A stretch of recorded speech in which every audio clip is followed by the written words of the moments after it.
Sino nga ba ang dapat CEO ng isang kumpanya? Kung isa kang startup entrepreneur o matagal nang nagnenegosyo at nararamdaman mong mabagal o walang progreso ang business mo, baka dapat mo nang magpalit ng CEO. Hi, kung ngayon lang pala tayo nagkita, ako si Dandy. Isa akong empleyado at entrepreneur at meron na akong 6 na taong experience sa pagnenegosyo. Ito ang kwento. Bilang panganay at tumayong leader sa mga sinimulan naming negosyo kasama ang aking mga kapatid, ako na rin ang somehow naging CEO.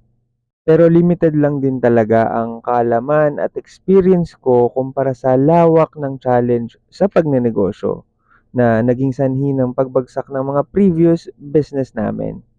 That's the main reason why I pray to our Lord God to take charge as the CEO of our Anahata business ngayon.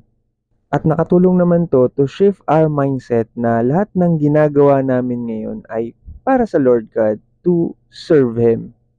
And aside from that, it shifted our mind to focus what God says why we started the business rather than what the world says about why we need to start a business. As we can observe, karamihan ng napapanood natin ngayon sa social media kung bakit daw tayo magnenegosyo ay para sa magandang lifestyle, of course, bulk of money, kotse. Actually, there's nothing wrong with the material things. In fact, God created it para ma-enjoy talaga natin. Pero I believe that there is much more deeper meaning why God instructed us to start a business.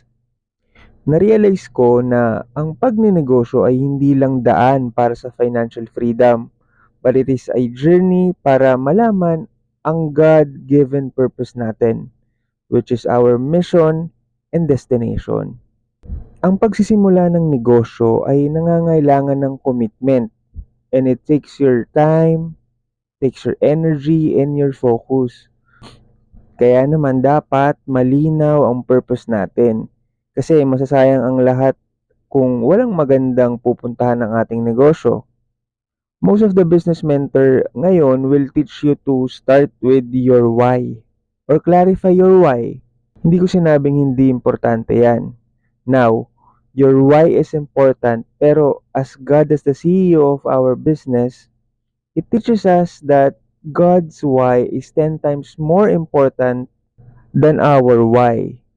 Ang tao kasi, we look for the desire of flesh, luxury cars, malalaking bahay, yate.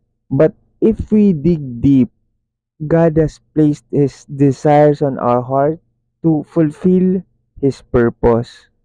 So, ang tanong dapat ay paano ba maa-align ang aming negosyo with God's plan? Actually, hindi ko alam o hindi ko sigurado ang resulta kung ganito ang gagawin namin, pero basta komportable ako if ang Lord God ang in charge as our CEO sa Anahata. Sabi sa Bible that purpose of building business is to serve others, hindi lang maging wealthy and rich. Because abundance is the reward of delivering a good products or services, a business.